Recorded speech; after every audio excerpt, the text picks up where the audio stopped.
전도서 네 번째 말씀 함께 나누겠습니다. 돌고 도는 굴레에서 빠져나갈 수 있는가? 라는 제목으로 오늘 함께 말씀 나누도록 하겠습니다.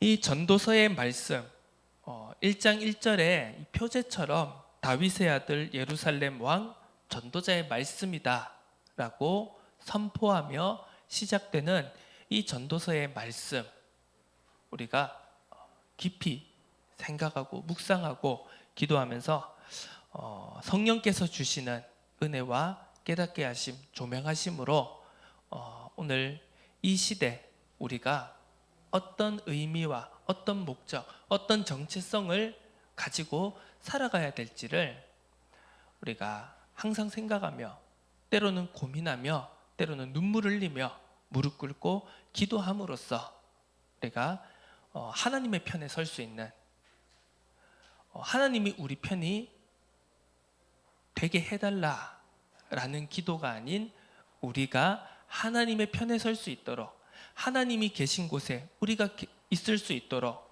하나님의 시선이 향하는 곳에 우리의 시선이 향할 수 있도록 우리가 함께 기도하며 나아가야 될 줄로 믿습니다. 우리가 이제 이 전도서를 바라보는 이제 몇 가지 관점 중에 이제 첫 번째로 생각할 때, 이 전통적인 견해로는 이 전도서를 솔로몬의 말세에 솔로몬이 이 죽기 직전이라고 해야 될지, 하여튼 노년에 이제 자기의 인생을 반추하는 그 관점에서 솔로몬이 직접 기록하였다라고 하는 것이 보통 전통적인 견해입니다. 그런데 이제 이 신학이 발전하는 가운데 이제 이 본문을 이제 많이 분석할 것 아닙니까? 이제 아무래도 시대가 점점 이제 현대로 오면서 또 많은 학문들이 발전하고, 그리고 이 성경을 바라보고 성경을 연구할 때 다른 많은 분야들을 가지고 방법론적으로 이 성경을 바라보고 해석하는 가운데 이제 또 이제 새로운 관점 속에서 이 전도서를 어떤 이제 솔로몬의 이름을 빌린 이제 익명의 저자가 이 말씀을 기록하였다. 그것도 이제 솔로몬이 직접 기록하였다가 아닌 보통 이제 바벨론에서 다시 귀환한 그 이제 중간기 시대 때 다시 이제 이스라엘 백성들이 이스라엘 땅으로 귀환한 그 포로 귀환 시기에 이제 이 말씀이 기록되어졌다라고 보는 신학적인 관점도 있습니다. 그것이 영 근거가 없는 말이 아닌 문체라든지 이런 이제 글들이, 이런 문법들이 어떤 시대에서 쓰여졌는가 막 이런 것들을 다 따지면서 이제 그렇게 주장하는 견해도 있습니다.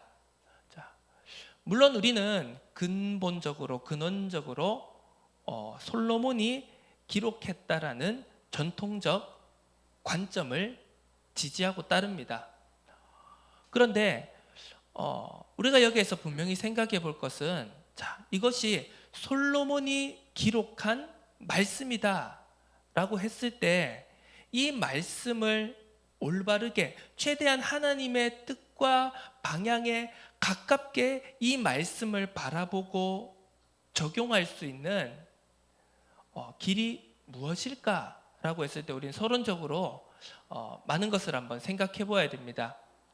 우리가 보통 이제 성경 말씀들을 이제 인물의 관점에서 바라보는 경우들이 있습니다.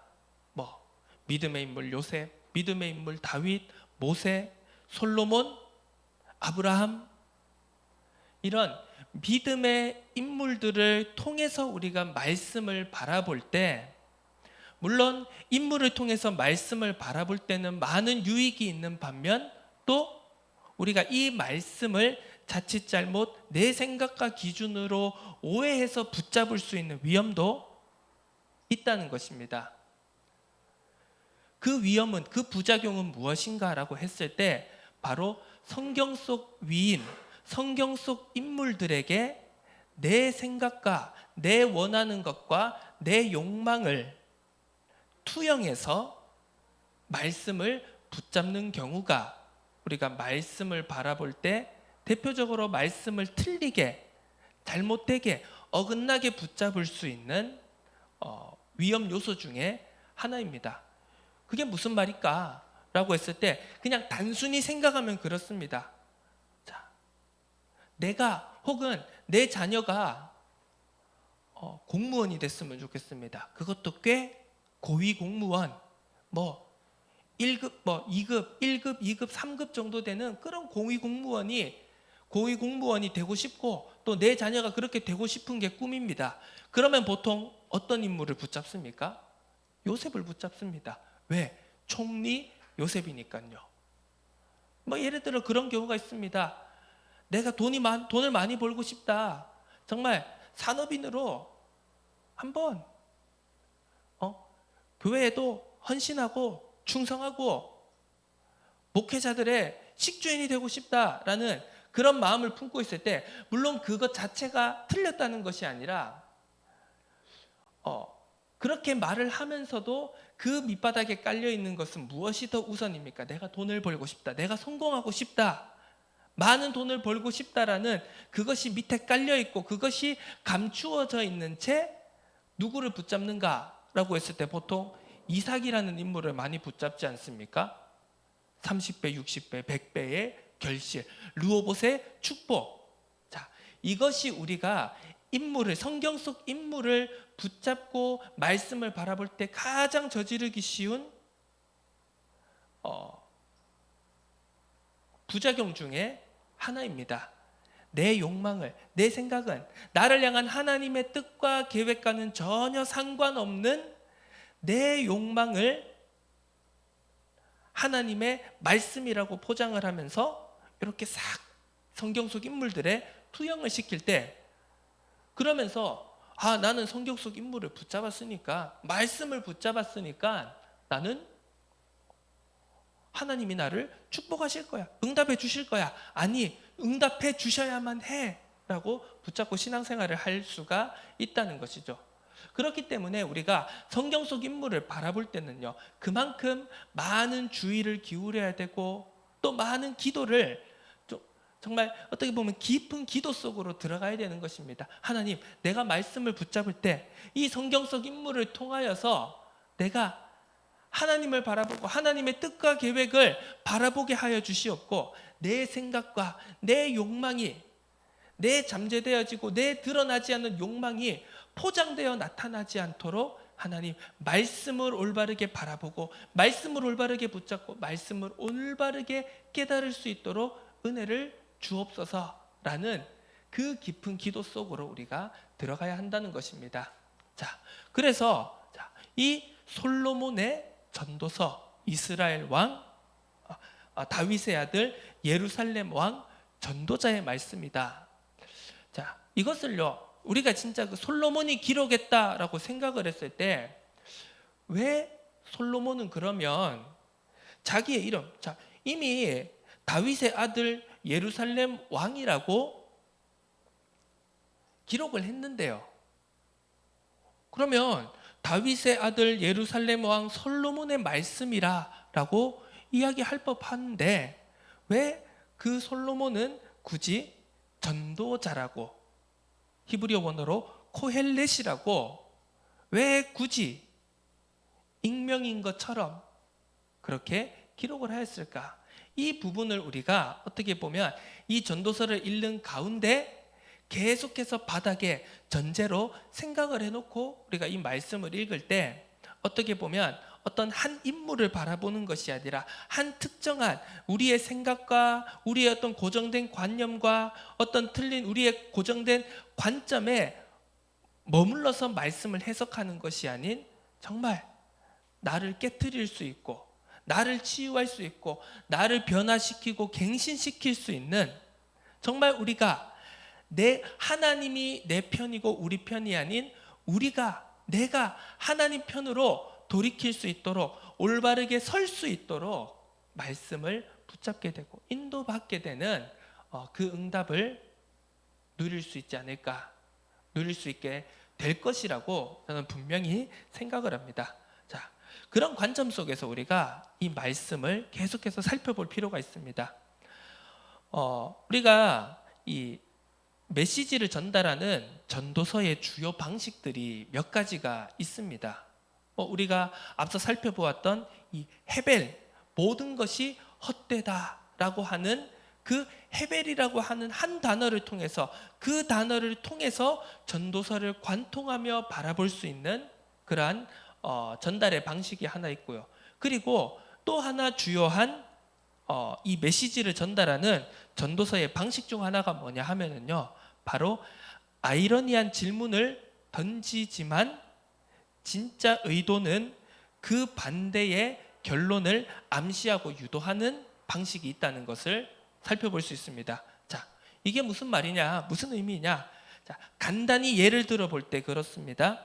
자, 마치 이 평소에 항상 정의를 부르짖는 사람이 있습니다. 원리 원칙을 강조하고 정의를, 바른 것을 주장하는 사람이 있습니다. 그런데 갑자기 그 사람이 정의를 부르짖고 원리 원칙을 그 무엇보다도 중요하게 생각하는 사람이 갑자기 이런 말을 합니다.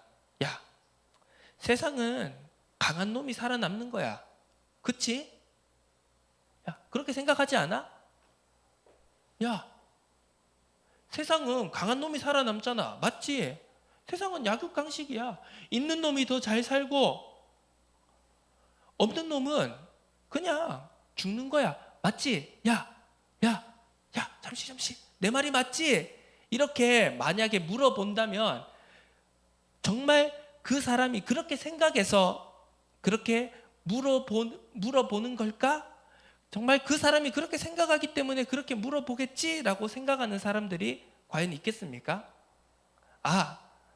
그게 아니라 그 사람을 조금이라도 아는 사람은 그 사람이 평소에도 얼마나 정의를 부르짖고 원리 원칙을 강조하는지를 아는 사람들이라면 그 사람이 지금 그렇게 질문을 하는 것이 무슨 의도인지를 한 번쯤은 생각을 해보겠죠. 저렇게 정의를 부르짖던 사람이 이상하게 약육강식이 짱이야.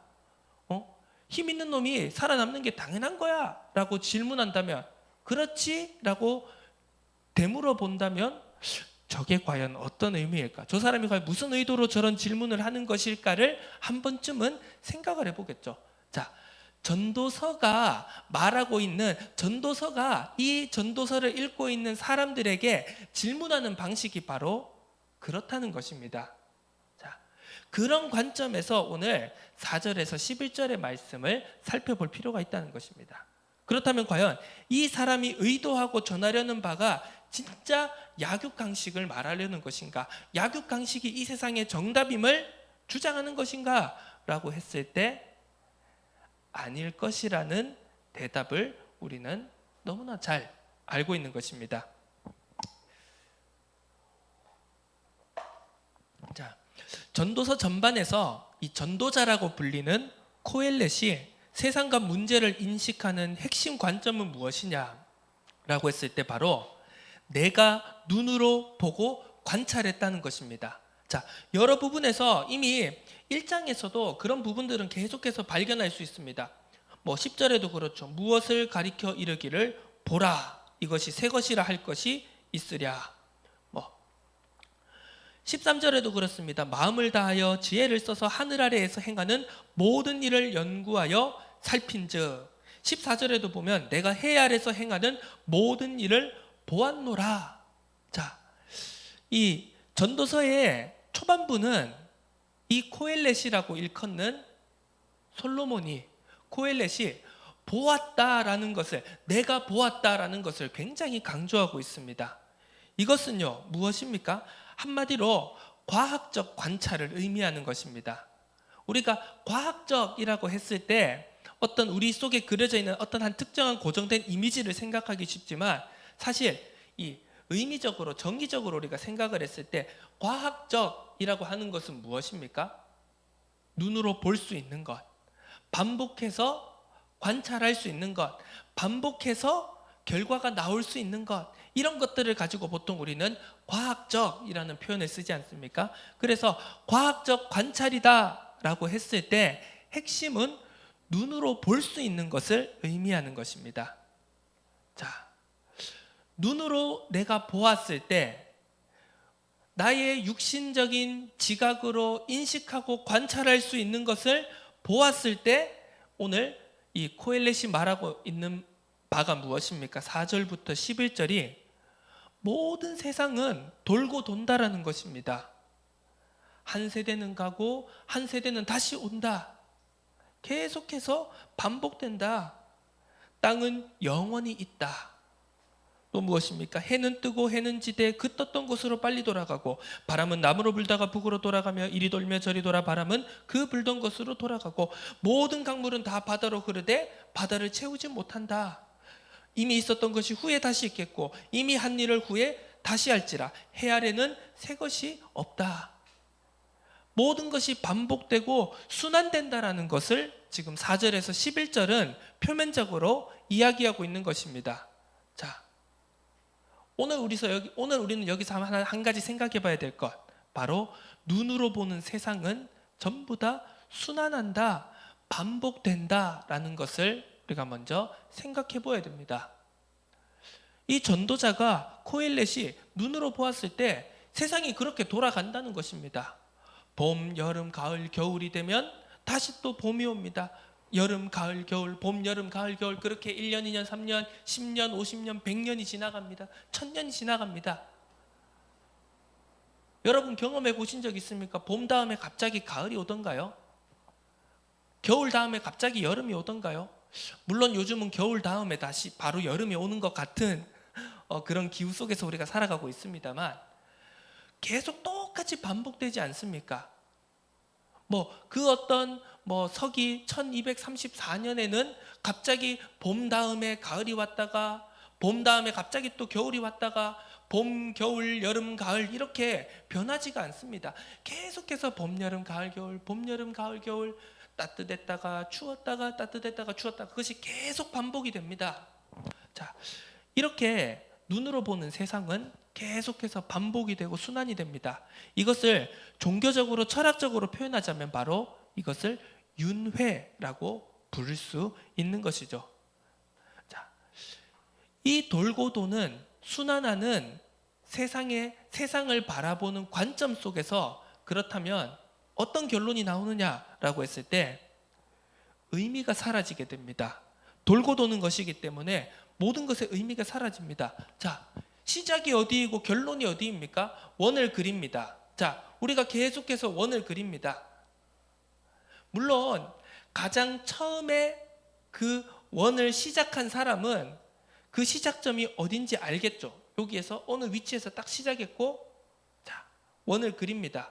그런데 이 원을 한 10번쯤, 100번쯤, 1000번쯤 돌리게 되면 그때부터는요, 어디가 시작인지도 잘 모르게 됩니다. 어디가 시작이고 어디 끝인지 우리가 도저히 알 수가 없습니다. 계속해서 이 원은 그냥 뱅글뱅글 도는 것입니다. 그렇기 때문에 시작이 없고 끝이 없습니다. 무엇이 처음에 목적한 바고 어디가 끝이고 결론인지를 알 수가 없습니다. 그래서 보통 보면 이 과학자들이 특히 이제 제가 유튜브를 좀 이제 볼 때 이 진화 생물을 전공하는 그 유튜브에 굉장히 유명한 이제 최재천 교수님이라는 분이 있는데요. 자, 그분이 그렇게 얘기하더라고요. 이 진화나 생물학을 계속해서 공부하고 연구하고 전공을 하고 계속해서 파고들다 보면 어떻게 보면 결국 무신론으로 가게 되는 것 같다. 신이 없다라고 생각하게 되는 것 같다. 왜?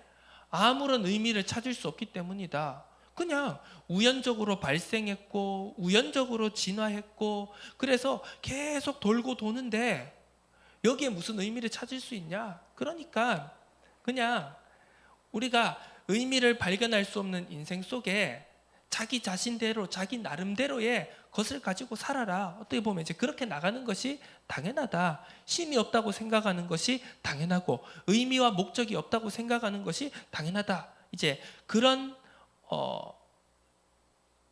의미의 이야기를 하시는 것을 보면서요.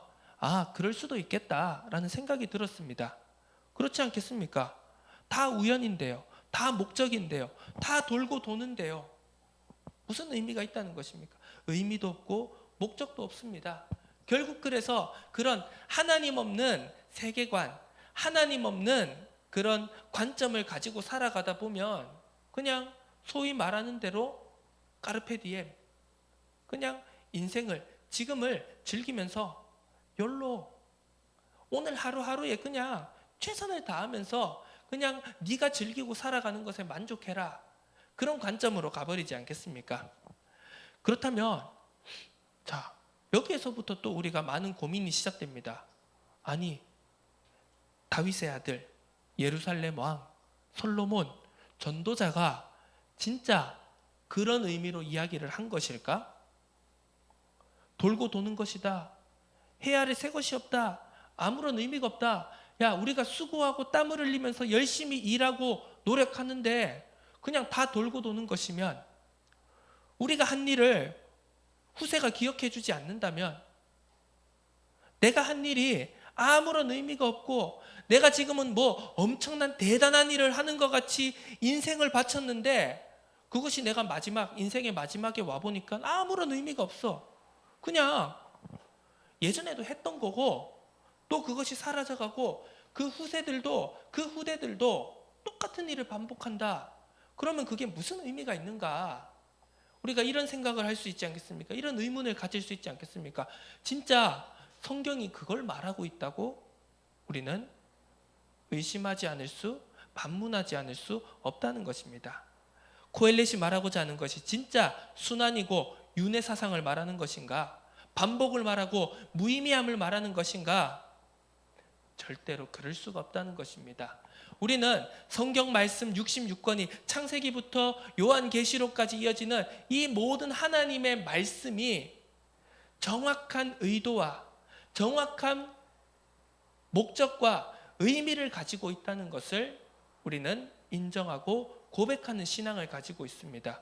그렇다면 하나님의 섭리에 따라서 이 성경 66권 속에 포함된 전도서가 과연 그 큰 뜻을 거스리고 그 큰 뜻을 부정하는 이야기를 하고 있는 것인가? 라고 생각해 봤을 때 절대 그럴 수가 없다는 것이 우리의 신앙 고백이겠죠.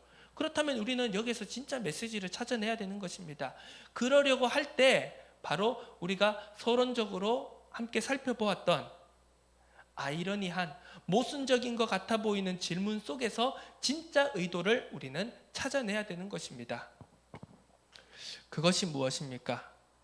바로 창조와 인간에 대해서 하나님의 창조의 목적과 그리고 그 창조의 목적 속에서 우리 인간이 그리고 나라고 하는 한 개인이 어떤 의미를 가지고 어떤 목적 속에서 살아가야 되는지를, 우리의 정체성이 무엇인지를 분명히 발견해야 된다는 것이죠.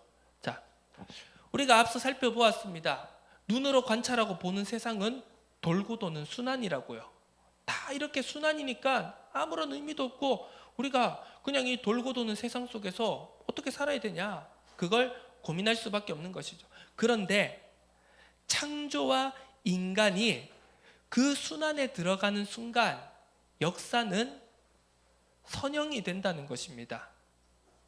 자, 돌고 도는 자연입니다. 돌고 도는 세상 만물입니다. 그런데 거기에 하나님이 지으시고 하나님이 축복하시고 하나님이 의미와 목적을 부여하신 인간이 그 역사 속으로, 그 창조 세계 속으로 떨어지는 순간 세상은 시작과 끝이 분명해진다는 것입니다.